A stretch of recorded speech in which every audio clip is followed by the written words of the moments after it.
The Byzantine Empire was a continuation of the Roman Empire about 520 AD.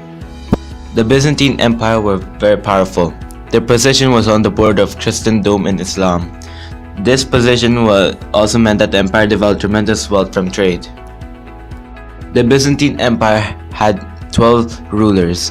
One of the most greatest and most known is Justinian the Great.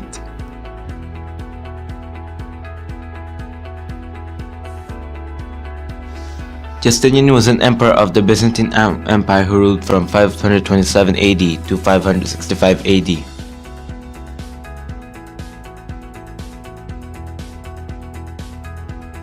There are two religions in the Byzantine Empire. One of them is the Roman Catholic and the other one is the Eastern Orthodox Church.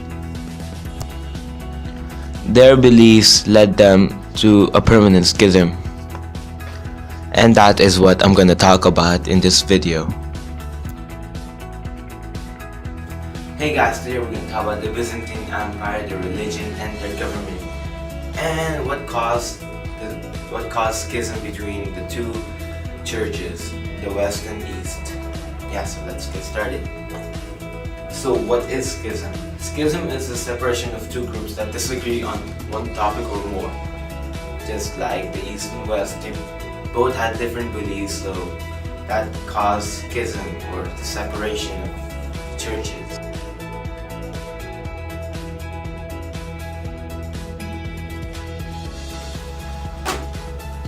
So the fight led to the permanent schism between the East and Western churches because both churches had different beliefs, and that caused fights on who's going to reign over the Christian church.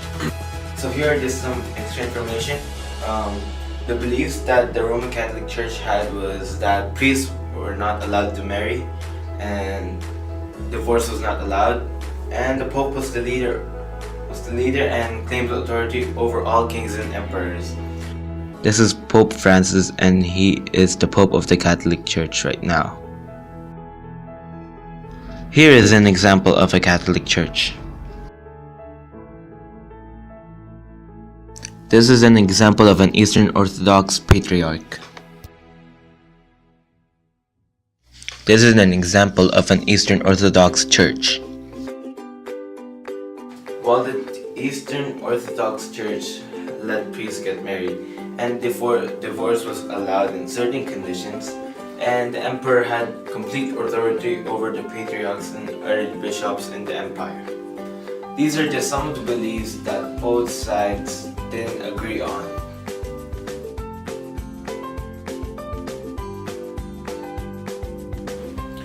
So the second question asks, predict how a newly independent Catholic Church will affect the history of Europe, especially in the West. I predict that the newly independent Catholic Church will affect the history of Europe by helping spread their religion, Christianity, and have more lands and followers for that religion. That will affect the West especially. More people in Europe will take in the Roman Catholics' belief. By having a newly independent church, Roman Catholics will spread more around Europe, and more people will accept it and take it, and spread more again to further places. This is a picture that someone made that caused the schism of the East and Western churches.